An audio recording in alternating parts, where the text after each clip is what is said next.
मेरा नाम रानी है। मैं बच्चों के खिलौने बेचा करती थी और मैंने अपनी जिंदगी में कभी कोई गलत काम करने के बारे में नहीं सोचा था।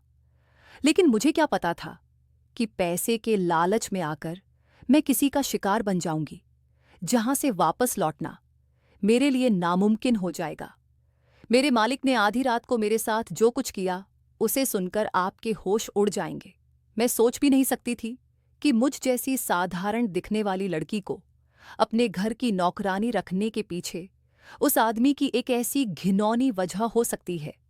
कुछ लोग अपनी शारीरिक भूख मिटाने के लिए इतना नीचे गिर जाते हैं कि सही गलत का फर्क भी भूल जाते हैं। मेरे साथ भी कुछ ऐसा ही हुआ था।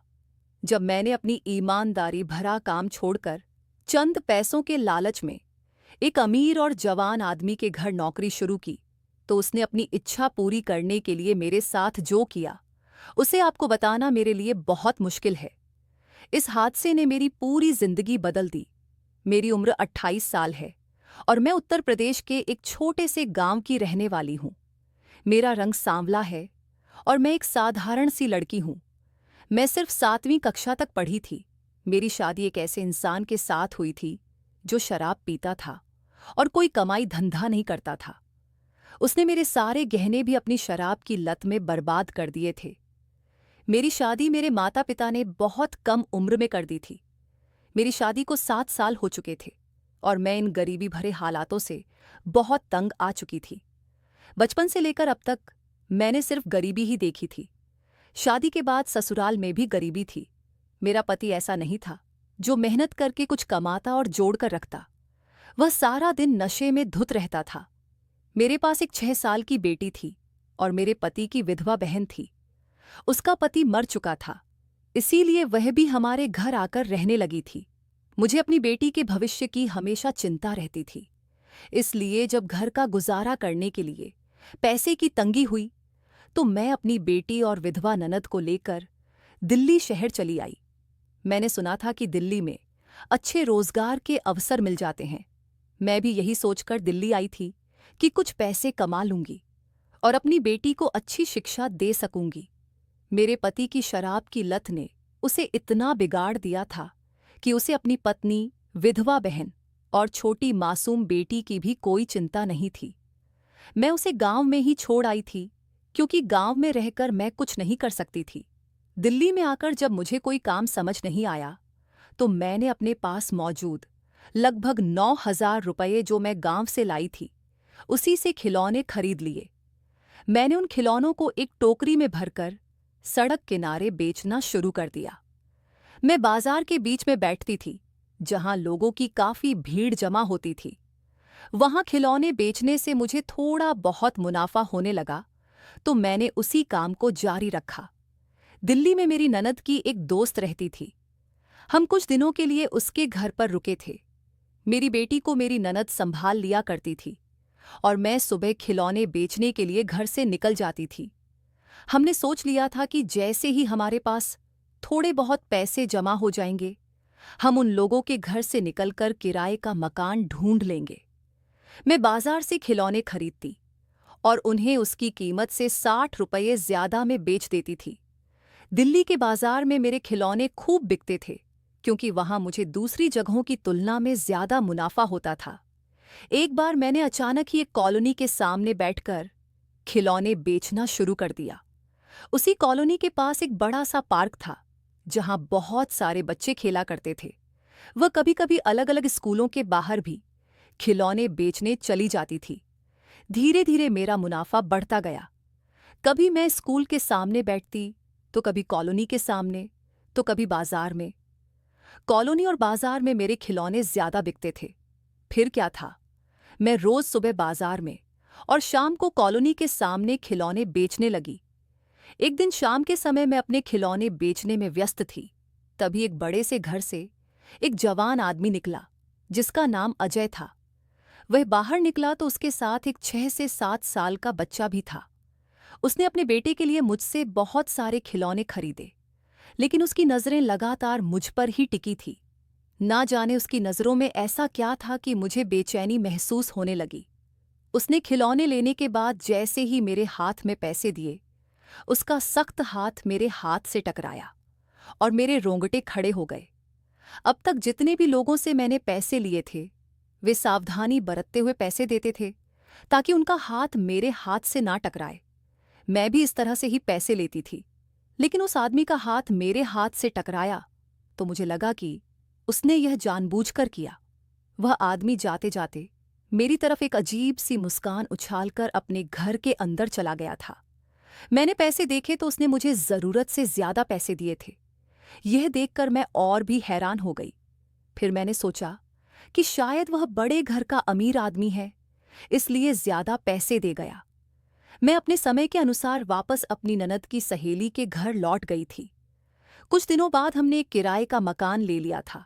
मकान छोटा था, लेकिन हम तीनों के लिए काफी था। मेरी बेटी माही तो अभी छोटी ही थी।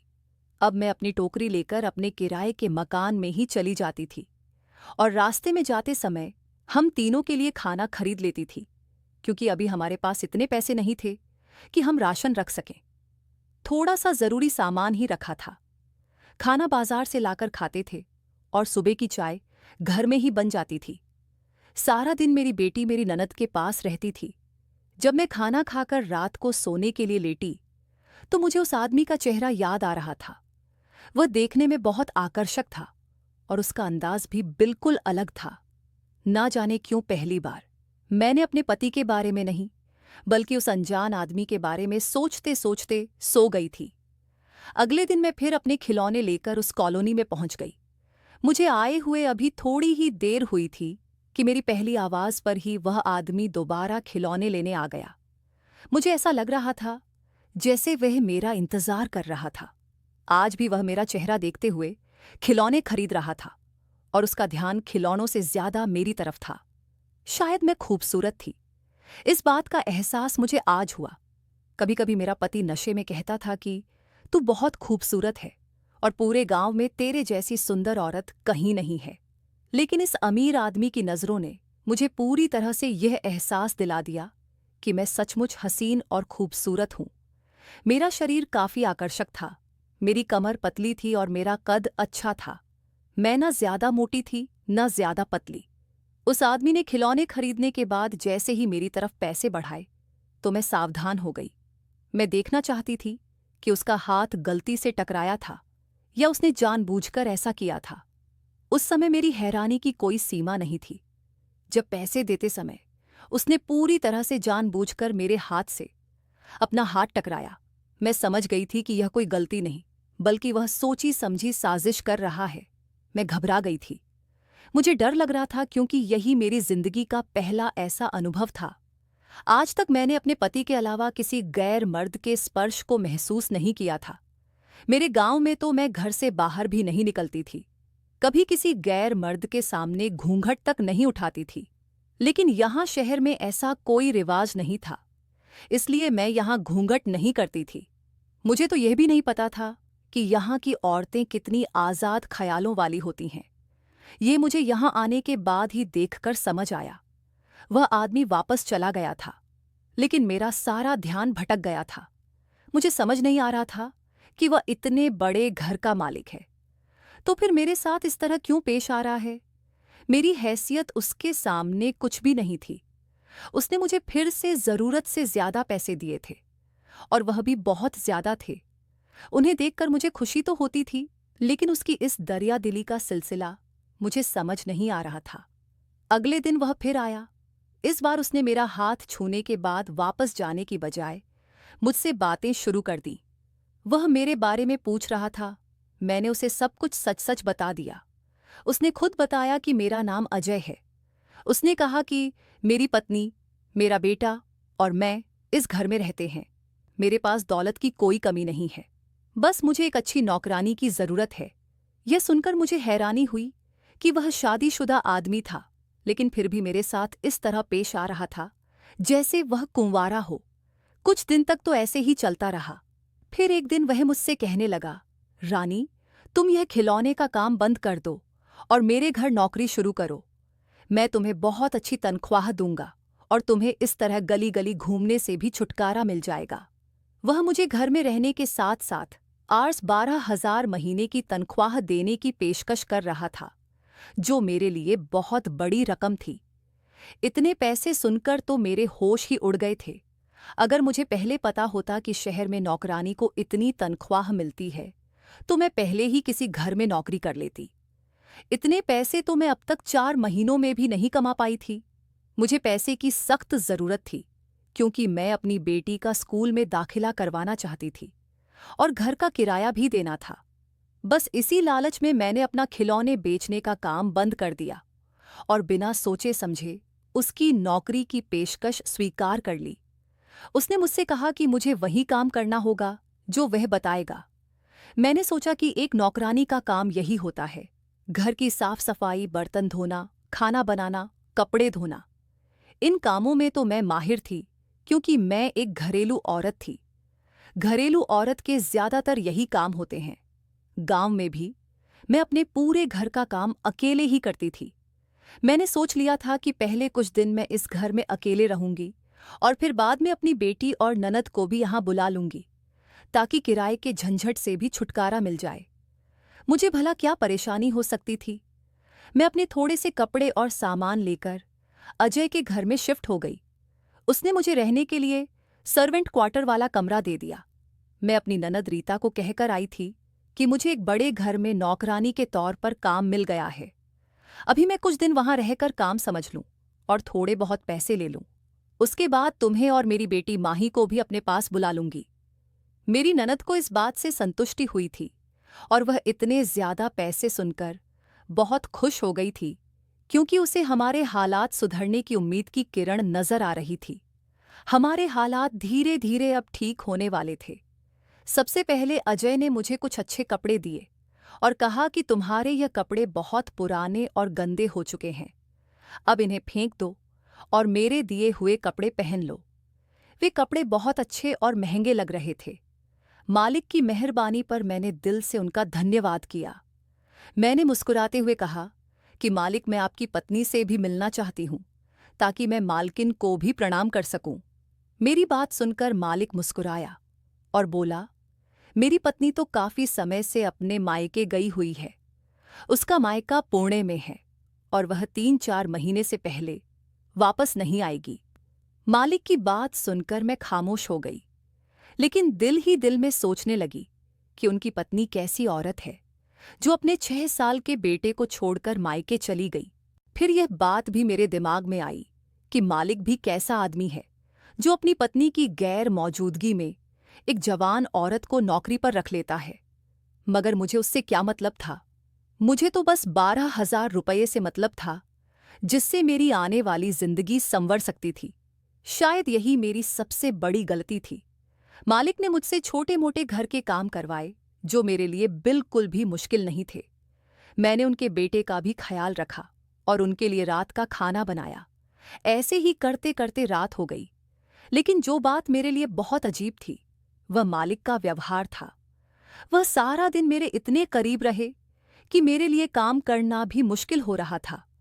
रात को मालिक ने कहा, तुम अपने कमरे में जाकर आराम कर लो। मेरे अलावा घर में एक और नौकरानी थी, जिसका काम घर की सफाई करना था। खाना खाने के बाद उसने रात के बर्तन भी धो दिए थे। रात का खाना खाकर वह नौकरानी अपने सर्वेंट क्वार्टर में चली गई थी। मैं भी अपने क्वार्टर में खाना खाकर आराम करने के लिए लेट गई थी। मैंने कमरे का दरवाज़ा अंदर से बंद कर लिया था। तभी अचानक कमरे का दरवाज़ा खटखटाया गया। मैं उठी और दरवाज़ा खोला तो ये देखकर हैरान रह गई कि मालिक खुद कॉफ़ी का कप लेकर मेरे कमरे में आए थे। उन्होंने कहा, आज ठंड बहुत ज़्यादा है, मैंने सोचा कि तुम्हारे लिए कॉफ़ी लेकर आऊं। मालिक बहुत अच्छे से तैयार थे और उन्होंने नाइट सूट पहना हुआ था। उनके कपड़ों से बहुत अच्छे परफ्यूम की खुशबू आ रही थी। वह बहुत आकर्षक लग रहे थे। जब मालकिन घर पर नहीं थी, तो मालिक इतनी रात को किसके लिए तैयार हो रहे थे? मुझे शहर के लोगों की कुछ समझ ही नहीं आती थी। यहाँ के लोग घर से बाहर निकलते थे तो इतना तैयार होकर निकलते थे कि मैं हैरान रह जाती थी। मेरे गांव में तो लोग शादी के मौक़ों पर ही इतना तैयार होते थे। मैंने चुपके से मालिक के हाथों को गौर से देखा। मुझे सचमुच शहर की कॉफ़ी पीने की उत्सुकता थी, वरना मैंने तो गांव में सिर्फ चाय ही पी थी। इसलिए मैंने मालिक के हाथों से कॉफी का कप ले लिया।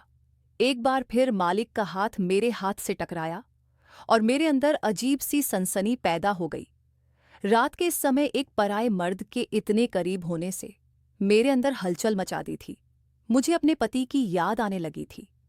मालिक कमरे के अंदर आ गए और मेरे बिस्तर पर मेरे बहुत करीब बैठ गए। मैं एक जवान औरत थी और अपने पति के बिना 4 महीनों से इस शहर की खाक छान रही थी। मेरे अंदर भी कुछ भावनाएं थी जो हर गुजरते दिन के साथ मुझे बेचैन कर रही थी, लेकिन मैंने कभी किसी गलत काम के बारे में नहीं सोचा था। मगर मालिक का यह अंदाज मेरे शरीर में एक अजीब सी उथल पुथल पैदा कर रहा था। मैंने कॉफी पी ही थी कि अचानक मेरे दिमाग पर एक नशा सा छाने लगा और मैं बैठे बैठे लेट गई। उसके बाद मैं गहरी नींद में सो गई थी। सुबह जब मेरी आंख खुली तो मेरा सारा शरीर दर्द से बुरी तरह टूट रहा था। जो बात मेरे लिए सबसे अजीब थी वो मेरे शरीर पर मौजूद कपड़े थे जो बुरी तरह सिलवटों से भरे थे। ऐसा लग रहा था जैसे किसी ने मेरे कपड़ों को नोच डाला हो। मेरे पैरों में भी बहुत दर्द था और कमजोरी का एहसास हो रहा था। बिस्तर से उठते समय मुझे लगा कि शायद मैंने बहुत बड़ा पाप कर लिया है। मुझे याद नहीं था कि रात को क्या हुआ था। शायद अपने पति की याद में मैं अपनी भावनाओं को नींद में भी नियंत्रित नहीं कर पाई थी। मुझे मेरे पति की बहुत याद आ रही थी। शायद मैं उनके बारे में सोचते सोचते सो गई थी।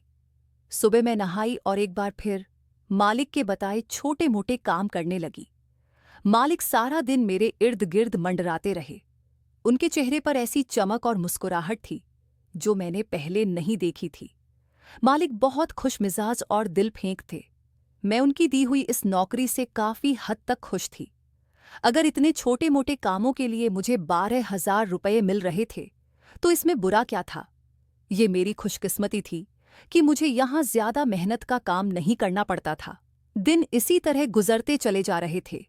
2-3 बार मैंने मालिक को अपने मोबाइल में बहुत ही अश्लील वीडियो देखते हुए पकड़ा था।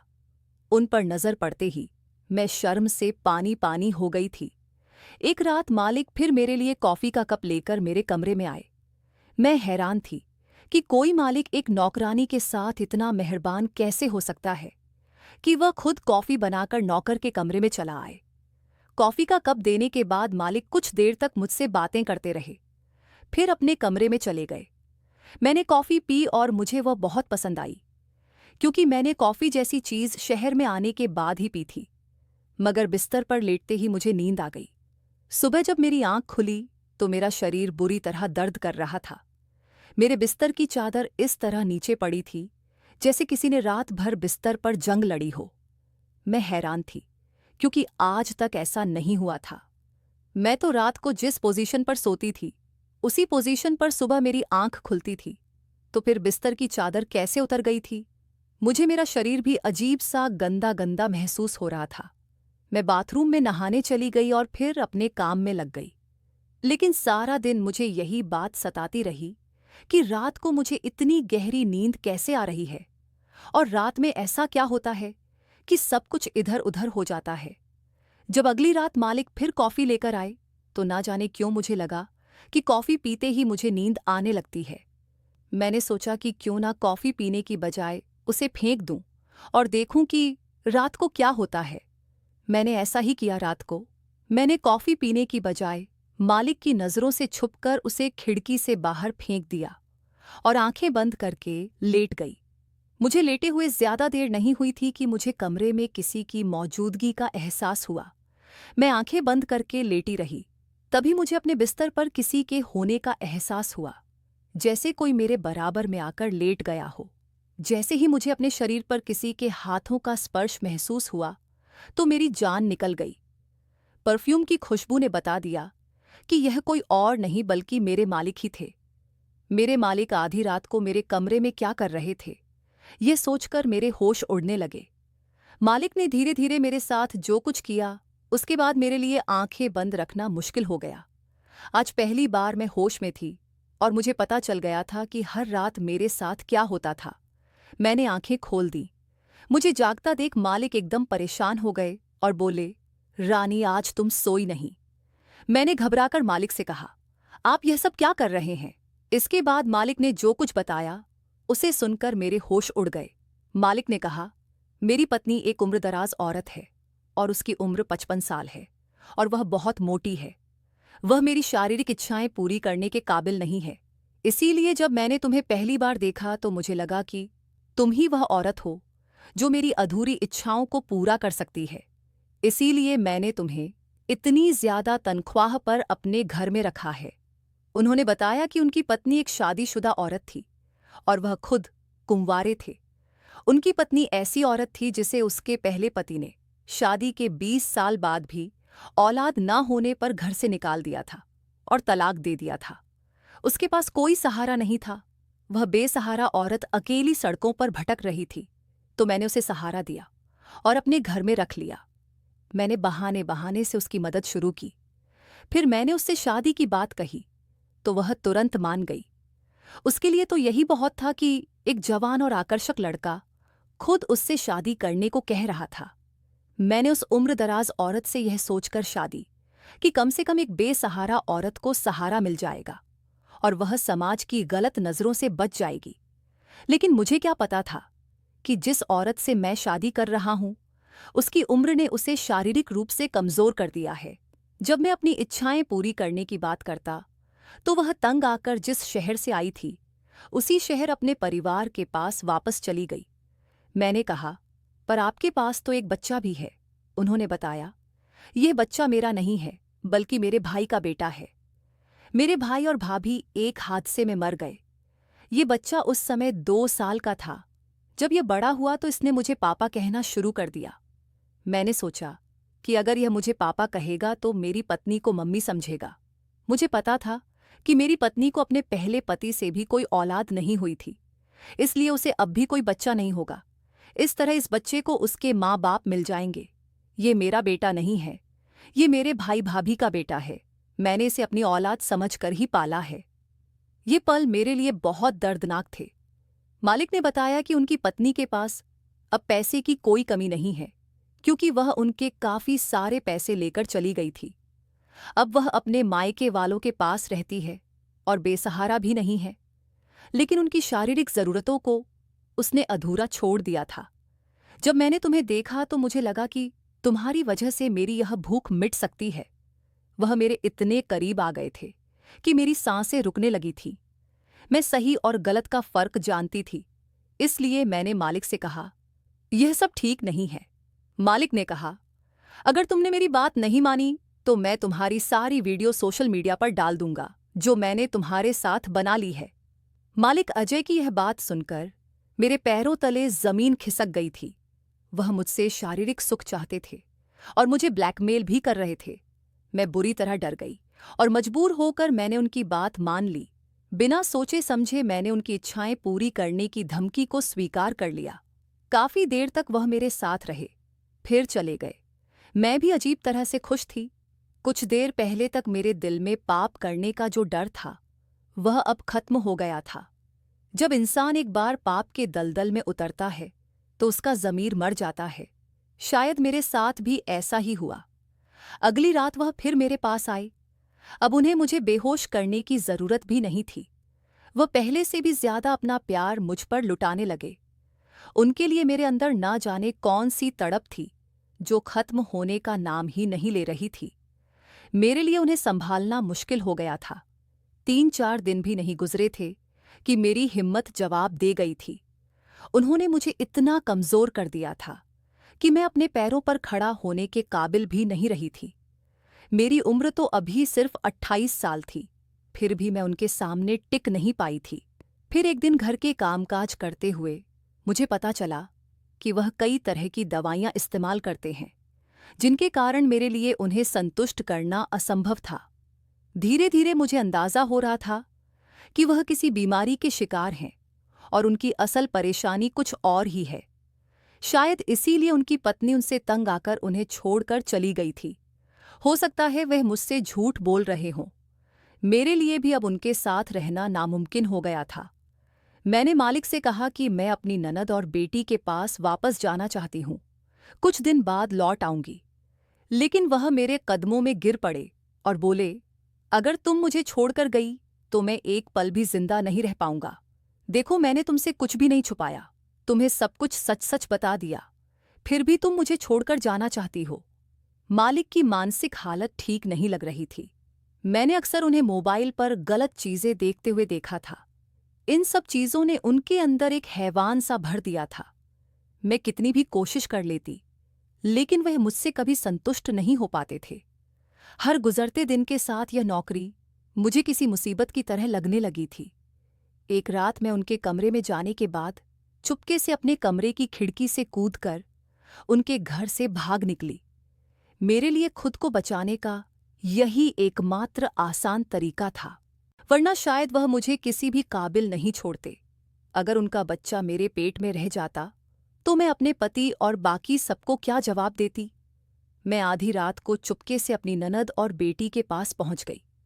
मेरी ननद ने इतनी रात को मेरे वापस आने की वजह पूछी तो मैंने कोई उलट पुलट बात बनाकर उसे शांत कर दिया, क्योंकि रीता बहुत सीधी साधी थी, उसे बेवकूफ़ बनाना आसान था। मैंने अपनी ननद से कह दिया कि हम सुबह ही गांव जा रहे हैं। वह मुझसे वजह पूछ रही थी। तब मैंने कहा, बस मुझे तुम्हारे भैया की याद आ रही है। अब मुझसे यहां रहकर और काम नहीं होता। अब जैसे भी हालात होंगे मैं वहां जाकर तुम्हारे भैया के साथ ही रहूंगी। हम लोग सुबह ही गांव के लिए रवाना हो गए। मैंने सोच लिया था कि मैं अब कभी दिल्ली वापस नहीं आऊंगी। मैंने अपने पति से बेवफाई की थी। मेरा पति कितना भी बुरा था, वह सिर्फ शराब पीता था और अपने नशे में धुत रहता था, लेकिन उसने कभी मुझसे मारपीट नहीं की थी और ना ही मेरे साथ कुछ गलत किया था। शायद इसी का खामियाजा मुझे भुगतना पड़ा। मैं चाहती तो अपने पति को सुधार सकती थी, लेकिन मैंने ऐसा करने की बजाय खुद कमाई करने का रास्ता चुना। अब मेरे पास थोड़े से ही पैसे बचे थे, मेरे पास खिलौने भी नहीं थे। मैं बिल्कुल खाली हाथ हो गई थी। मेरे लालच ने मुझे पूरी तरह डुबो दिया था। जो पैसे मालिक से मिले थे उनमें से कुछ मैंने अपने पति को भेज दिए थे, बाकी पैसों से मैं किराया देती थी और कुछ से ननद और बेटी के लिए खाना खरीदती थी। मेरे पास घर वापस जाने के लिए बस थोड़े से पैसे बचे थे। अगले दिन सुबह होते ही हम गांव के लिए रवाना हो गए। घर पहुंची तो मेरे पति मुझे देखकर बहुत खुश हुए। उन्होंने कहा, मुझे तुम सबकी बहुत याद आ रही थी। तुम लोगों से दूर रहने के बाद मुझे एहसास हुआ कि अपने परिवार की क्या अहमियत होती है। मैं अब कभी शराब नहीं पीऊंगा। मेरी बेटी माही भी अपने पिता को देखकर बहुत खुश थी। मेरा पति मुझसे सच्चा प्यार करता था। मेरे पति ने बताया कि उसने मेरे भेजे हुए पैसों से एक ठेला खरीद लिया है जिस पर वह चाय बेचेगा। इससे हम बाकी की जिंदगी आसानी से गुजार सकेंगे। उन्होंने कहा, मैं धीरे धीरे शराब छोड़ने की कोशिश कर रहा हूं। मुझे अपनी पुरानी जिंदगी वापस मिल गई थी, लेकिन मुझ जैसी न जाने कितनी मासूम औरतें शहरी मर्दों का शिकार हो जाती हैं और उन्हें वापस लौटने का मौका भी नहीं मिलता। चंद पैसों की खातिर मैंने अपने पति की अहमियत को नहीं समझा था। मैं एक औरत होकर पैसे कमाना चाहती थी, जबकि पैसे कमाना इतना आसान नहीं होता। ये बात मुझे समझ आ गई थी कि पुरुष को बहुत मेहनत करनी पड़ती है, तब जाकर वह पैसे कमा पाता है। मेरे इस कदम की सज़ा मुझे बहुत जल्द मिल गई थी। मेरी आप सभी लोगों से यही गुजारिश है कि कभी भी जिंदगी में कामयाबी हासिल करने के लिए कोई शॉर्टकट रास्ता न अपनाएं, वरना आपका हाल शायद मेरे जैसा ही हो जाएगा। मालिक ने उन 1 महीने में हर रात मुझे जिस कदर दर्द दिया था, उसे मैं आसान शब्दों में नहीं बता सकती। मुझे पूरा यकीन है कि मेरे भागने के बाद उन्होंने अपने लिए कोई नया शिकार तलाश कर लिया होगा। उनके घर में पहले से ही एक नौकरानी मौजूद थी, लेकिन उन्होंने उसके साथ ऐसा इसलिए नहीं किया क्योंकि वह पहले से ही गर्भवती थी और वह उन्हें वैसा सुख नहीं दे सकती थी जैसा वे मुझसे चाहते थे। वह नौकरानी मेरे वहां जाने से 1-2 हफ्ते पहले ही आई थी। मालिक एक मानसिक रोगी थे जिन्हें सिर्फ और सिर्फ शारीरिक इच्छाओं की भूख थी। मुझे नहीं पता था कि उन्होंने मेरी वीडियो बनाई थी या नहीं, और अगर बनाई थी तो उसका क्या किया होगा। क्या पता वे सिर्फ मुझे अपने घर में रोकने के लिए ब्लैकमेल कर रहे थे ताकि मैं उनके डर से वहां रुक जाऊं और रोज उनका शिकार बनती रहूं। लेकिन मैं इतना जरूर जानती थी कि मेरा शराबी पति मुझसे बहुत प्यार करता है। मैंने आज तक उससे इस सच्चाई को छुपाकर रखा है।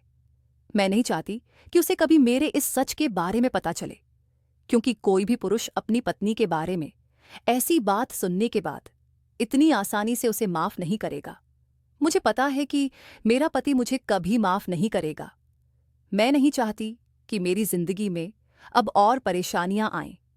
इसीलिए मैंने आज तक अपने पति से यह बात छुपाकर रखी है। फिलहाल मेरे पति ने शराब पीना पूरी तरह तो बंद नहीं किया, लेकिन धीरे धीरे इसे कम जरूर कर दिया है। वो अपने ठेले पर रोज सुबह शाम को चाय बनाकर बेचता है। मुझे इस बात की बहुत खुशी है कि उसे अपने परिवार की चिंता हुई और वह काम धंधा करने के लिए घर से निकलने लगा।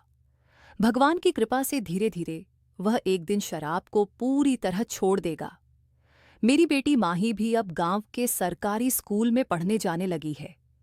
घर में भी धीरे धीरे परेशानियां कम हो रही हैं। मुझे उम्मीद है कि सब कुछ एक दिन बिल्कुल ठीक हो जाएगा, क्योंकि उम्मीद पर तो दुनिया कायम है। दोस्तों, क्या मेरे पति से मुझे अपनी यह सच्चाई छुपानी चाहिए या नहीं? अपनी राय कमेंट बॉक्स में जरूर बताएं।